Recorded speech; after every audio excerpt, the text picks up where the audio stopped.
एक लड़की के सपनों की कहानी। रिज्यूम और बायोडेटा। क्या करेगी इतना पढ़कर? कितना भी पढ़ ले, आखिर में संभालना तो चूल्हा चौका ही है ना। अंकुर ने चिढ़ाते हुए अपनी बहन निभा से कहा। निभा ने भी चिढ़कर आवाज लगाई, पापा देखो अंकुर भैया को, न खुद पढ़ता है न मुझे पढ़ने देता है। अंकुर को पता था कि पापा अभी घर पर हैं, अगर वे आ गए तो उसकी खैर नहीं। वह निभा को चिढ़ाते हुए चुपचाप वहां से भाग निकला। निभा फिर से अपनी किताबों की तरफ मुड़ गई, पर उसके मन में ये डर सा बैठ गया था कि कहीं अंकुर भैया सच तो नहीं कहता। उसे चूल्हे चौके से परेशानी नहीं थी। अभी तो 12 साल की ही थी, लेकिन उसे माँ के साथ रसोई में समय बिताना अच्छा लगता था। माँ जब रोटियां बनाती तो वह साथ में बैठकर लोइयां बनाती, लेकिन वह सिर्फ चूल्हा चौका नहीं करना चाहती थी। एक दिन उसने माँ से पूछा भी था इस बारे में। एक बार रात के समय माँ बीच में सो रही थी। उसके एक तरफ निभा और दूसरी तरफ अंकुर थे। जब उसे लगा कि अंकुर सो गया है तो उसने धीरे से माँ से पूछा था, माँ माँ, अंकुर भैया की बात सच तो नहीं होगी ना? कौन सी बात? वही चूल्हे चौके की बात, निभा ने डरते हुए पूछा। नहीं बेटा, अब ऐसा नहीं होता। जमाना बदल गया है। अब कौन समझदार आदमी लड़के लड़की में अंतर करता है? अब अपने पापा दादी को ही देख लो। उन्होंने कभी भी तुम में और भैया में अंतर किया है क्या? उल्टे सब तुम्हें ही ज्यादा लाड़ करते हैं। माँ, उस समय अगर भैया के मुंह पर सरस्वती जी हो तो? निभा ने कितने लोगों से सुना था कि दिन में एक बार सबके जबान पर सरस्वती जी आती हैं। उस समय इंसान जो बोलता है वो सच होकर ही रहता है। सो जा मेरी लाडो, ऐसा कुछ भी नहीं है, भैया बस तुझे चिढ़ाता है। निभा को नए जमाने की बात समझाने के समय माँ अपने पुराने जमाने में पहुंच गई। वे भी बचपन में पढ़ने में बहुत तेज थी। उनका बहुत मन था 7वीं के बाद पढ़ने का, पर ज्यादा पढ़ाओ तो और ज्यादा पढ़ा लिखा लड़का ढूंढना होगा, इसलिए उन्हें आगे पढ़ने की इजाजत नहीं मिली थी, जिसका आज भी उन्हें मलाल होता है। निभा माँ का पेट पकड़ सोने लगी, तभी अंकुर की आवाज आई। हाँ हाँ, जमाना बदल गया है, इसलिए चूल्हा चौका नहीं, गैस और इंडक्शन संभालना होगा। माँ ने धीरे से अंकुर को चपत लगाई। क्यों चिढ़ा रहा है? शर्म नहीं आती छोटी बहन को परेशान करने में? थोड़ी देर एक कोलाहल चला, फिर अंकुर और माँ गहरी नींद में सो गए। तब निभा खिड़की के पास आकर खड़ी हो गई। उसे आसमान में तारे देखना बहुत अच्छा लगता था। निभा को तारों से अपने मन की बातें करना भी बहुत अच्छा लगता था। एक तो वे बिना बीच में टोके सुनते थे, दूसरा कभी भी उसके सपनों का मजाक नहीं उड़ाते। ये चांद, तारे, खुला आसमान, पेड़ पत्ते, डाल पे बैठी चिड़िया, बारिश की बूंदें, हवा का झोंका, ये सब ना हो तो जीवन कितना भारी हो जाएगा ना। इंसान किससे अपने सपने बताएगा? किस पे इनके जितना भरोसा कर पाएगा? तारे देखते देखते निभा अपने सपने में फिर से खो गई। एक दिन मैं बहुत बड़ी वैज्ञानिक बनूंगी। माँ, पापा, गांव वाले सबको मुझ पे नाज होगा। जब मुझे किसी इनाम के लिए बुलाया जाएगा तो माँ पापा को स्टेज पे लेकर आऊंगी।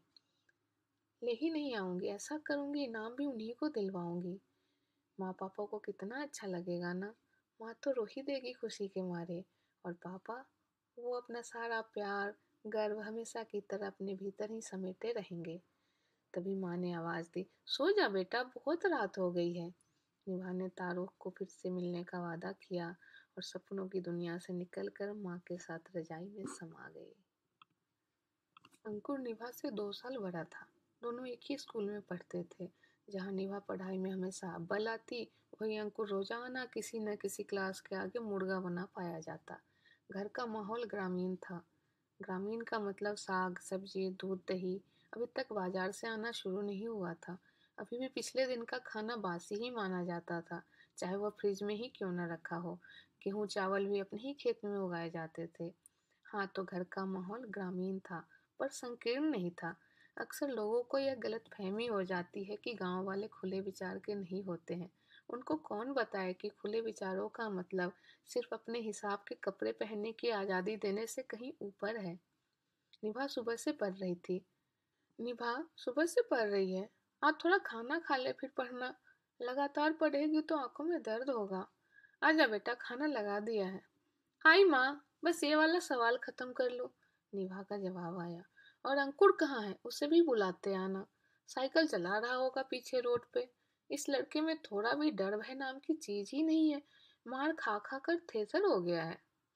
माँ अभी कुछ बोलती इससे पहले ही अंकुर माँ के कंधों में लटक गया। बहुत भूख लगी है माँ, जल्दी से खाना दे दो।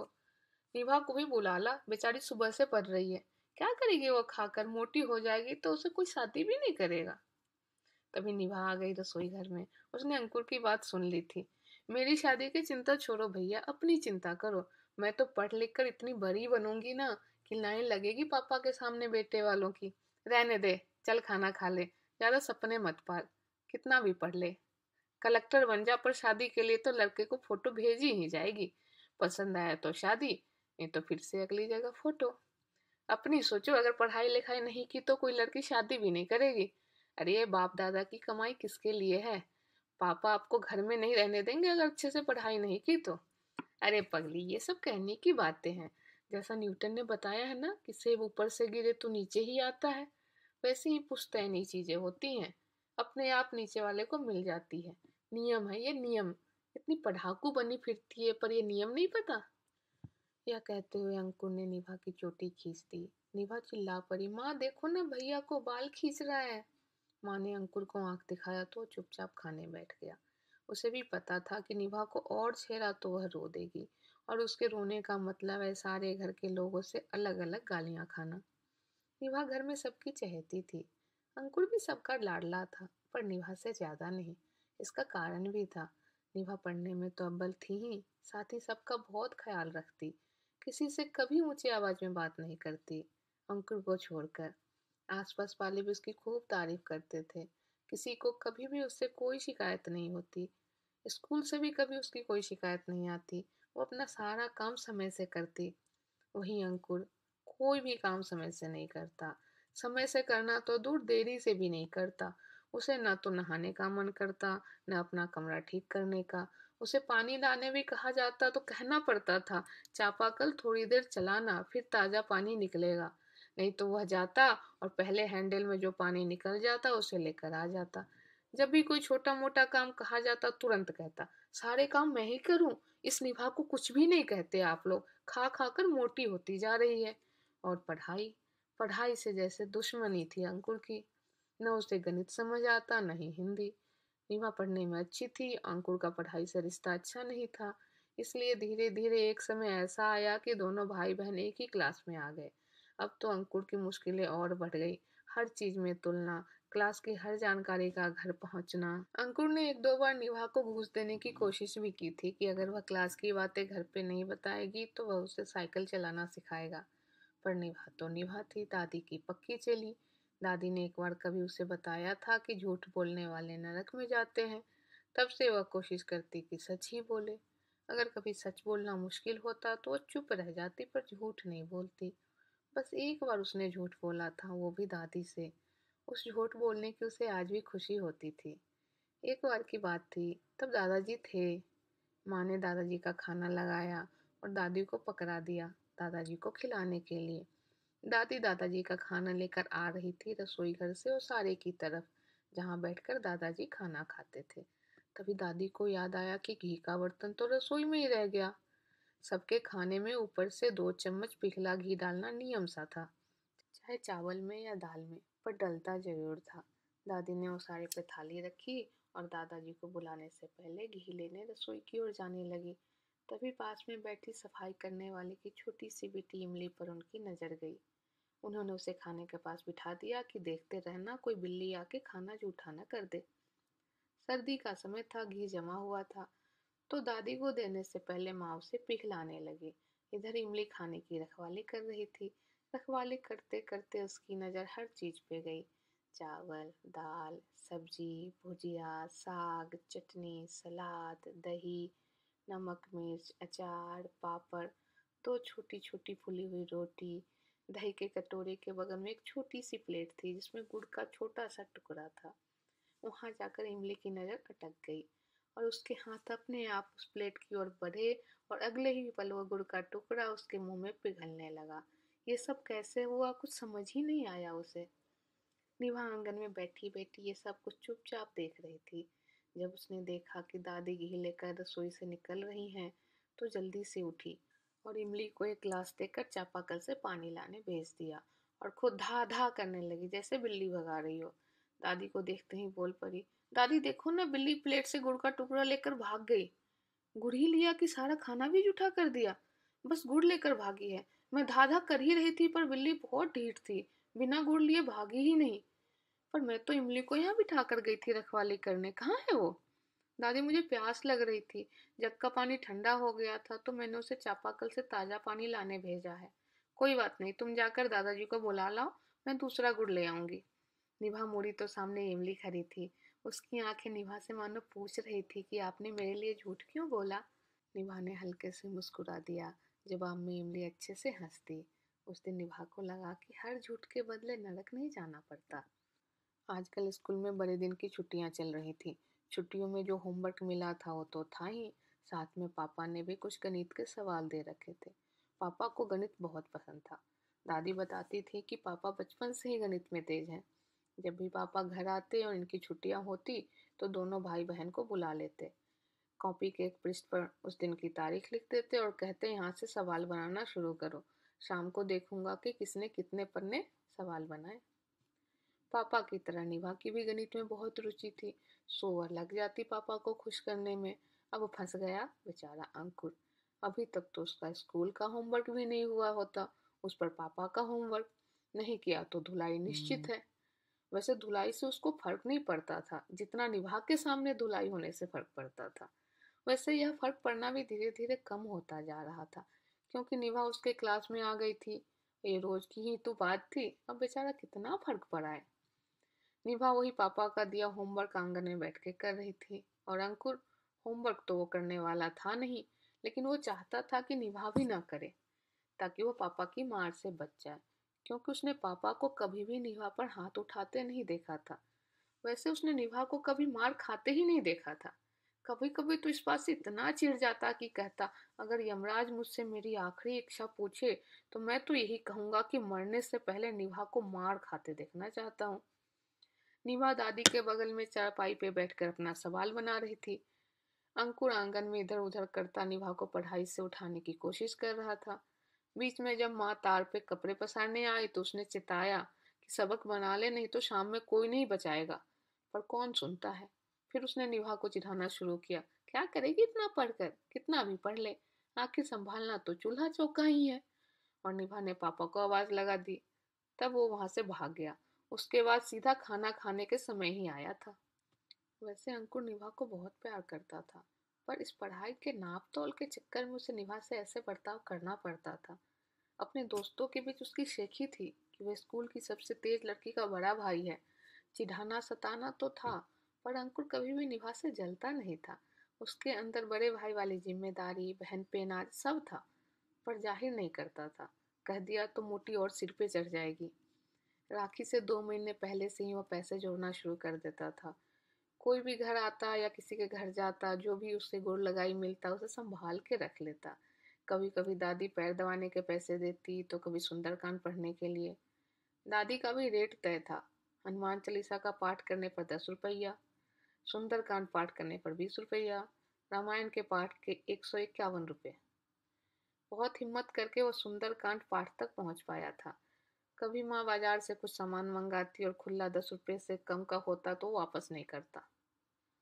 इस सब कमाइयों को मिलाकर राखी से पहले इतने पैसे तो जोड़ ही लेता था कि निभा के लिए पापा की ओर से दिए गए कपड़े के अलावा और कुछ भी ला पाए। कभी लड़कियों वाला छोटा पर्स, कभी पेंसिल बॉक्स, कभी डायरी। पिछली राखी में तो उसने प्लास्टिक की बेल्ट वाली घड़ी दी थी निभा को। निभा तो उछल ही पड़ी थी उसे देख। अंकुर के खुद के पास अभी घड़ी नहीं थी। कई बार वो झगड़ भी चुका था माँ से कि चेन वाली घड़ी दिला दो, पर आज निशा की खुशी देख उसे ऐसा लग रहा था कि उसने ही घड़ी पहनी है। निशा ने भी पापा की सिफारिश कर अंकुर के जन्मदिन पर उसे चेन वाली सिल्वर कलर की घड़ी दिलवा दी। निशा भी बहुत प्यार करती थी भाई से, और वो कहती भी थी, अंकुर की तरह छुपाती नहीं थी।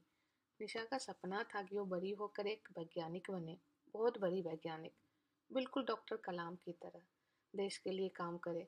पता नहीं उसने ये सपना कहाँ से खोजा था। निशा का ये सपना घर में सबको पता था, और सब इस सपने से सहमत भी थे। उस दिन भी शाम को जब पापा होमवर्क चेक करने बैठे, दोनों अपनी अपनी कॉपी लेकर यहाँ आओ, निभा फुदक कर पहले आ गए। उसने पूरे 20 पेज में सवाल बनाए थे। पापा ने उसे शाबाशी देते हुए अपनी पॉकेट से एक पेन निकाल कर दिया। निभा को पेन का बहुत शौक था। इसके इस शौक का पता पापा को भी था, इसलिए जब भी निभा पढ़ाई में अच्छा करती पापा उसे एक पेन देते। पापा जब निभा को पेन देते तो उसे ऐसा लगता पापा बस पेन नहीं दे रहे हैं, बल्कि उसके सपनों में साथ देने का वचन दे रहे हैं। पापा से पेन पाना निभा का अपने सपनों के रास्ते पर एक साथ कई कदम बढ़ जाना होता। निभा ने बड़े प्यार से पेन को माँ को दिखाया, फिर दादी को दिखाने आंगन में चली गई। अब बारी थी अंकुर की। तुम्हारी कॉपी कहाँ है अंकुर? जी ये रही। इसमें तो मेरे तारीख लिखने के बाद एक भी सवाल नहीं बना हुआ है। जी मैं सवाल बनाने बैठा था, लेकिन तभी दादी ने मुझे दुकान से अगरबत्ती लाने भेज दिया। तो तुम सारा दिन अगरबत्ती ही ला रहे थे? जी उसके बाद आया तो माँ नहाने के लिए गुस्सा करने लगी, तो फिर नहाने चला गया। फिर उसके बाद खाना खाने के बाद मैं सवाल बनाने बैठा ही था कि पेट में दर्द होने लगा और मैं सो गया। अभी थोड़ी देर पहले उठ पाया। निभा, दादी के पर्दे वाला पतला डंडा लाना तो। फिर क्या, हमेशा की तरह अंकुर की धुलाई हुई और साथ में पापा ने फरमान जारी किया कि आज रात इस नालायक को कोई खाना नहीं देगा। ये अलग बात है कि माँ ने चुपके से निभा के हाथों अंकुर को खाना भिजवा दिया था। उनका मानना था कि अगर रात को कोई खाना ना खाए तो एक चिड़िया के बराबर मांस कम हो जाता है शरीर से। पता नहीं ये जानकारी उन्हें कहाँ से प्राप्त हुई थी, पर उसे मानती मन से थी। रीवा खाना लेकर अंकुर के पास गई। भैया, माँ ने खाना भेजा है आपके लिए। क्यों भेजा है? उनके सामने ही तो पापा ने मना किया था ना। पापा से छुप के भेजा है। रहने दो, मुझे उनकी दया नहीं चाहिए। जब पीट रहा था तो किसी ने नहीं बचाया, अब प्यार दिखा रहे हैं। भैया खा लो ना, माँ ने अभी तक खाना नहीं खाया। मैंने भी नहीं खाया है। तू तो रहने ही दे। पहले पिटाई खिलवाती है, फिर खाना खिलाने का नाटक करती है। मैंने कहाँ आपको पिटाई खिलवाई, मैंने तो कहा था होमवर्क पूरा करने के लिए, पर आप साइकिल चला रहे थे। रहने दे, ज्यादा नानी मत बन। अगर तू होमवर्क नहीं करती तो मैं भी नहीं पिटता ना। इस बार निभा बिना कुछ बोले थाली लिए खड़ी रही, तो अंत में अंकुर ने उसे थाली लेते हुए कहा, ठीक है खा लेता हूँ, ज्यादा मुंह मत बना और पापा को मत बताना। फिर दोनों भाई बहन के चेहरे पे एक सुखद मुस्कान तैर गई, जो इनके रिश्ते की जड़ को एक बार फिर से सींच गई। पापा को भी पता था कि उनके फरमान की तौहीन की जाएगी, पर वे गुस्सा नहीं होते थे। असल में वे भी चाहते थे कि कोई जाकर उनसे छुपकर अंकुर को खाना दे आए। ये पापाओं का प्रेम भी अजीब होता है। कोई नहीं समझ सकता, न बेटा न माँ, पर प्रेम होता है कुछ अलग तरह का प्रेम। ऐसे लड़ते झगड़ते रूठते मनाते अंकुर और निभा बड़े होने लगे। 10वीं की परीक्षा होने वाली थी। अंकुर और निभा दोनों अपनी अपनी तरह से जीत और मेहनत कर रहे थे। जहाँ निभा इस कोशिश में थी कि कहीं से भी कोई सिलेबस का हिस्सा छूट न जाए, वहीं अंकुर की कोशिश थी कि गेस्ट पेपर से बाहर कुछ भी पढ़कर कीमती समय बर्बाद न किया जाए। आखिर परीक्षा शुरू हो गई। दोनों का सेंटर एक ही स्कूल में पड़ा था। आसपास से कुछ और बच्चे और ये दोनों भाई बहन एक जीप से जाते। साथ में किसी दो बच्चे के अभिभावक होते। भगवान से आशीर्वाद ले दादी के पैर छू जब आंगन से निकलते तो माँ दही चीनी लिए उन्हें मिलती। दोनों माँ के पैर छूते और माँ दोनों को एक एक चम्मच दही चीनी खिलाती और अच्छे से परीक्षा देने नहीं घबराने की सलाह देती। अभिभावकों में पापा के जाने की बारी नहीं होती तो पापा के पैर भी तभी छू लेते। पापा हमेशा यही कहते कि जो सवाल आता है उसे पहले बनाना, इधर उधर ताका झाकी मत करना। ताका झाकी के समय उनकी नज़र अंकुर की तरफ होती। ऐसे ही परीक्षा का आखिरी दिन आया जब वापस आकर अंकुर और निभा ने पूरे 1 महीने बाद टीवी देखा। इसलिए शायद उन्हें इन्वर्टर पर भी टीवी देखने की इजाज़त मिल गई थी। आज 10वीं का रिजल्ट आने वाला था। दोनों भाई बहन परेशान थे। यहाँ निभा स्कूल में टॉप होने को लेकर चिंतित थी, वहीं अंकुर फर्स्ट डिवीजन से पास कराने के लिए हनुमान जी से डील कर रहा था कि अगर वो फर्स्ट डिवीजन से पास हो गया तो 25 रुपये का प्रसाद चढ़ाएगा और 7 बार हनुमान चालीसा भी पढ़ेगा। खैर रिजल्ट आ गया। गांव में हिंदी के 3 तरह के अखबार आते थे। पापा ने आज तीनों मंगा रखा था। गांव के कितने बच्चों का रिजल्ट आना था, उनमें से कई के घर अखबार नहीं आता था, तो वे भी आते रिजल्ट देखने। उन सबको परेशानी न हो इसलिए पापा ने तीनों अखबार मंगा लिया था। रिजल्ट वैसा ही आया जैसा आना चाहिए था। निभा अपने स्कूल में टॉप करके खुश थी, तो अंकुर 61% नंबर पाकर हनुमान जी को धन्यवाद दे रहा था। निभा ने पूरे जिले में टॉप किया था, इसलिए उसे सम्मानित करने के लिए एक समारोह बुलाया गया। माँ पापा दादी अंकुर सब गए थे साथ में। जब स्टेज पर निभा को पुरस्कार के लिए बुलाया गया तो उसने माँ पापा दोनों का हाथ पकड़ लिया कि आप भी चलो। माँ ने दादी की ओर देखा। दादी ने भी मुस्कुराते हुए इशारों में इजाजत दे दी। निभा को जब मुख्य अतिथि प्रमाण पत्र, एक स्मृति चिन्ह और 2,000 रुपये की पुरस्कार राशि देने लगे तो निभा ने धीरे से विनती की, क्या ये सब उसके माँ पापा को दे सकते हैं? मुख्य अतिथि ने निभा का सिर सहलाते हुए कहा, हाँ बेटा जरूर, जुग जुग जियो, भगवान ऐसी बेटियां सबको दे। जब मुख्य अतिथि उसके माँ पापा को सम्मानित कर रहे थे तो निभा को ऐसा लग रहा था उसके सपने सच होने लगे। उसने सोचा कि आज तारों को जाकर बताऊंगी कि हमारा सपना सच होने लगा है। बिल्कुल उसके सपने की तरह माँ खुशी के मारे रो रही थी और पापा चुप रह गए। हाँ, पापा ने घर आकर उसे बहुत ही सुंदर पेन दिया जो उन्हें ऑफिस से मिला था। इस बार पापा ने अंकुर को भी एक पेन दिया क्योंकि पापा को उसके पास होने को लेकर भी चिंता थी। वो तो फर्स्ट डिवीजन ले आया था। निभा को हर विषय में 95% से ज़्यादा नंबर आए थे। जैसा कि निभा शुरू से चाहती थी एक बड़ा वैज्ञानिक बनना, जो डॉक्टर इंजीनियर बनने वालों की भीड़ में उसे अलग थलग कर देती थी। उसने 12वीं में गणित लिया और अंकुर, उसने भी गणित ही लिया। पापा निभा को घर से ज़्यादा दूर नहीं भेजना चाहते थे, इसलिए उन्होंने उसको उसी स्कूल में रखा क्योंकि उसमें 12वीं तक की पढ़ाई होती थी। और अंकुर को वे घर से दूर रखना चाहते थे ताकि उसका उद्यम कुछ कम हो। इसलिए उसे दिल्ली के किसी ठीक ठाक स्कूल में जान पहचान वालों की मदद से नाम लिखवा दिया। अगले दिन दिल्ली जाने वाला था अंकुर। पापा भी जा रहे थे साथ। माँ ने उसका सामान पैक कर दिया था। निभा दादी के पास उदास बैठी थी। उसे समझ नहीं आ रहा था कि भैया के बिना वो कैसे रह पाएगी। मतलब साथ में उठना, बैठना, खाना, स्कूल जाना, होमवर्क करना, खेलना, लड़ना, झगड़ना। मन कर रहा था कि जाकर पापा को मना ले कि वो भैया को इसी स्कूल में रहने दे, पर गई नहीं। मन तो वैसे ही बहुत कुछ कहता है, पर मन की हर बात मानी नहीं जा सकती ना। दादी के पास से उठी और अपने कमरे में चली गई। जब वापस आई तो उसके हाथ में एक पैकेट था। वह अंकुर को जाकर पैकेट पकड़ा दी। अंकुर ने पैकेट खोला तो उसमें वही पेन था जो पापा ने निभा को अभी अभी दिया था। रख लो भैया, मेरी तरफ से तोहफा, आपके फर्स्ट आने और। पर मैंने तो कुछ नहीं दिया ना तुझे। भैया मैंने देखा था जब मुझे स्टेज पर पुरस्कार के लिए बुलाया गया तब आप कितने खुश थे। आपकी आंखों के कोने से न चाहते हुए भी एक बूंद टपकी थी। मैंने देखा था, मुझे तो मेरा तोहफा तभी मिल गया था। ऐसा कुछ नहीं था मोटी, वो तो दादी ने अपनी शॉल झटकी थी तो आंखों में लग गया था। रहने दो, मुझे सब पता है। अच्छा चल, ज्यादा नानी मत बन। आंसू निकल गए थे तो। अंकुर ने निभा का सिर सहला दिया, बिल्कुल एक जिम्मेदार बड़े भाई की तरह। निभा ने अंकुर से पूछा, भैया एक बात पूछूं, सही सही बताओगे? पूछ भी ले, सस्पेंस मत बना। भैया आप जो मुझे हमेशा चिढ़ाते हो चूल्हा चौका, वो सच है क्या? अंकुर ठठाकर हंस पड़ा। मोटी, इसका मतलब तू डरती थी मेरी बात से। भैया बताओ ना, ऐसा होगा क्या? नहीं पगली, मैं तो बस चिढ़ाता था ताकि तू ना पढ़े। जब तू पढ़ती थी तो मुझे ज्यादा डांट पड़ती थी पढ़ने के लिए, इसलिए, और कुछ नहीं। सच्ची भैया? हाँ पगली। विभा उस रात तारों से बात करते हुए बहुत हल्का महसूस कर रही थी। उसने तारों को बता दिया कि अंकुर भैया बस चिढ़ाता था और कुछ नहीं। उसने ये भी बता दिया कि अंकुर भैया जा रहे हैं। ये उसको बिल्कुल भी अच्छा नहीं लग रहा, लेकिन शायद भैया के लिए यही ठीक होगा। सुबह सुबह पापा और अंकुर निकल पड़े दिल्ली के लिए। सबका मन भारी हो रहा था। पहली बार अंकुर घर से दूर जा रहा था। माँ और दादी दोनों ने अंकुर को गोर लगाई दिया। अंकुर बिना गिने सारे पैसे निभा को दे दिए जब उसने उसके पैर छुए। अंकुर अचानक से निभा के सहपाठी से उसका बड़ा भाई हो गया था। पापा ने आवाज लगाई कि ट्रेन छूट जाएगी, तब अंकुर जल्दी से बाहर आ गया। माँ ने जाते जाते कहा कि चिट्ठी लिखते रहना, अपना ख्याल रखना। जल्दी ही पापा से कहकर मोबाइल भिजवा दूंगी।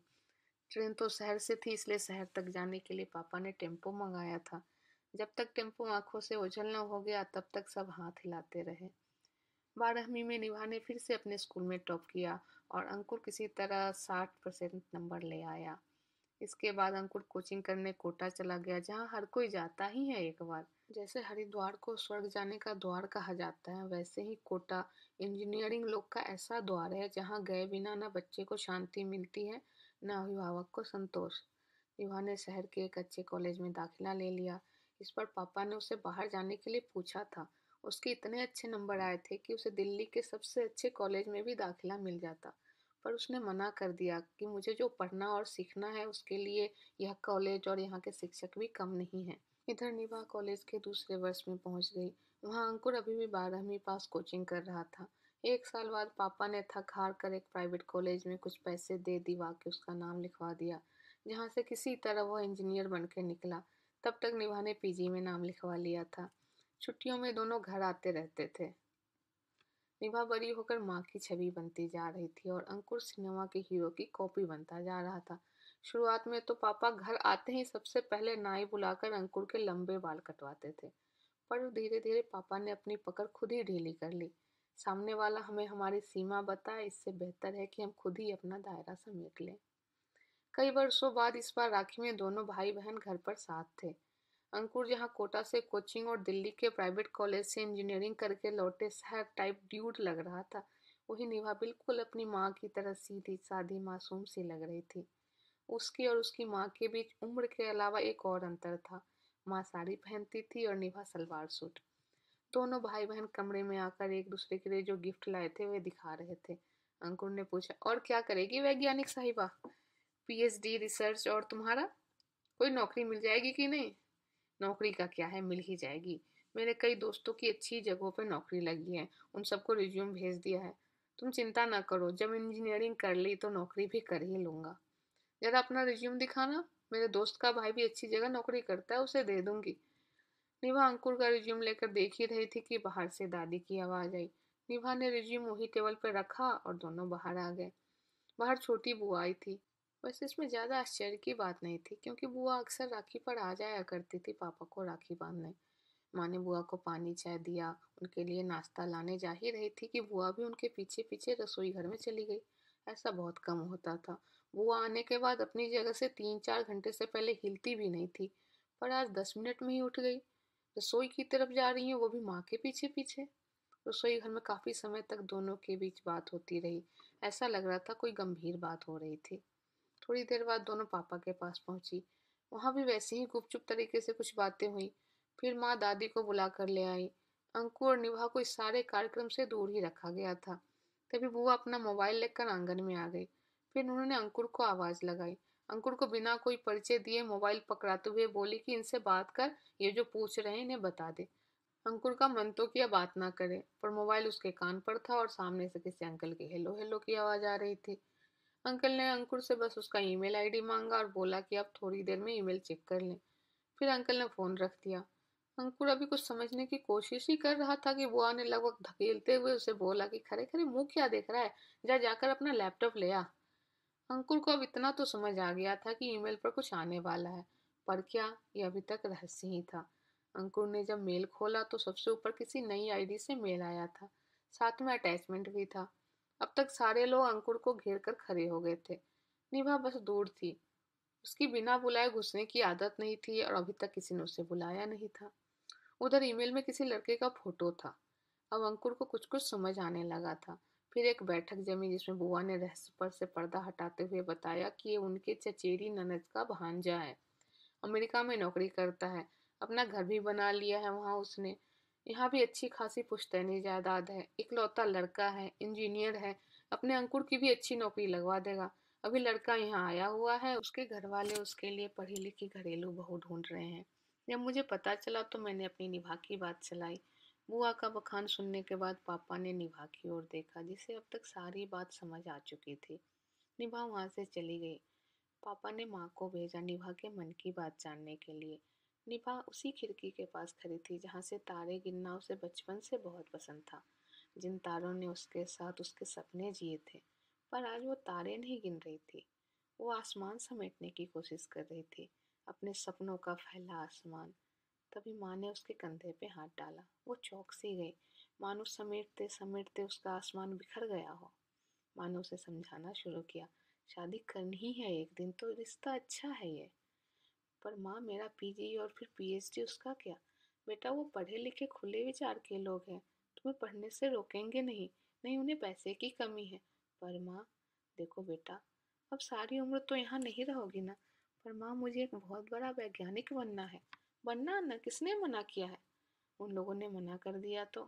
कैसे मना कर देंगे, हम लोग मर गए हैं क्या? पहले वाला जमाना थोड़े ना है कि डोली गई तो अर्थी ही आएगी। पर माँ, देखो बेटा, मुझे और तुम्हारे पापा को ये रिश्ता बहुत पसंद है, दादी को भी पसंद है। बाकी अगर तुम मना कर दोगी तो कोई बात नहीं, पर हमें बहुत पसंद है। पर मर्जी तुम्हारी ही रहेगी। फिर माँ आशा भरी पनीली आंखों से निभा को देखने लगी। निभा के मुंह से अनायास ही निकल गया, ठीक है माँ, जैसा आप और पापा चाहो। बस माँ खुशी से नाचते हुए आंगन में आ गई। सब खुश थे। पापा एक दो बार माँ से पूछकर आश्वस्त हो गए कि निभा खुश तो है ना। अब यह निश्चित हुआ कि अंकुर निभा का बायोडाटा बनाकर आज के आज लड़के वालों को भेज देगा, ताकि अगर उन्हें निभा पसंद आ गई तो जल्दी से मिलने का कार्यक्रम बनाया जा सके। अंकुर अंदर निभा के कमरे में गया। बाहर अभी भी सब निभा की किस्मत की तारीफ कर रहे थे कि बैठे बिठाए कैसे इतना अच्छा रिश्ता आ गया। अंदर निभा चुपचाप अपने कमरे में खिड़की के पास खड़ी थी। अंकुर अंदर आकर निभा के पास बैठकर उसका बायोडाटा बनाने लगा। अंकुर को अभी तक समझ नहीं आया था कि उसे खुश होना चाहिए या उदास। खुशी थी निभा के अच्छे घर जाने की, उदास था उसके इस घर से जाने के कारण। अंकुर के पास निभा की जो भी फोटो थी उसमें से जो उसे सबसे अच्छी लगी उसने बायोडाटा में लगा दिया। अंत में उसने निभा को बोला कि एक बार तू भी देख ले, सब सही है ना, मैं आता हूँ 5 मिनट में। निभा ने बायोडाटा देखा। नाम, माँ का नाम, पिता का नाम, पिता का काम, दादाजी का नाम, दादाजी का काम, गांव का नाम, जिले का नाम, निभा की पढ़ाई, जन्मदिन, शौक और भी बहुत सारी चीज़ें थी।